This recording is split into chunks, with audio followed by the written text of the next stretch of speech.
as Chief Justice, how independent do you think India's judiciary really is?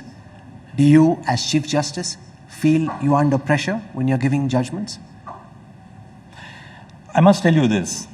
When you talk of pressure, there are various kinds of pressure. Let me make it very, very clear. I've been a judge now. By the end of this month, I'll be a judge for 23 years. I'm the longest serving judge in the Indian judiciary. Justice Bobde, Justice Khanwilkar and I, we were appointed on the same day. Your father was the longest serving Chief Justice. Chief Justice.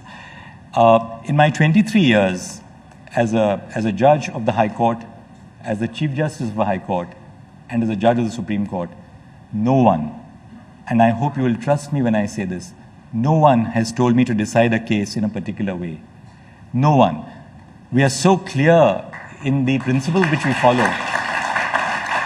I wouldn't even talk to a colleague who is presiding over a case and ask them what's going on in that particular case.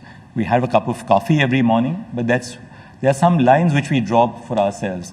In the High Courts, we hear appeals against decisions of colleagues because a decision of a single judge in the High Court goes to a division bench of 2 judges. We are sharing lunch, and I'm hearing an appeal against that colleague's judgment. We never share the fact that I'm sitting in judgment over that judge's judgment. That's part of our training. So there's no question if by pressure you meant a sense of pressure from the executive, from the political arm of government, absolutely no.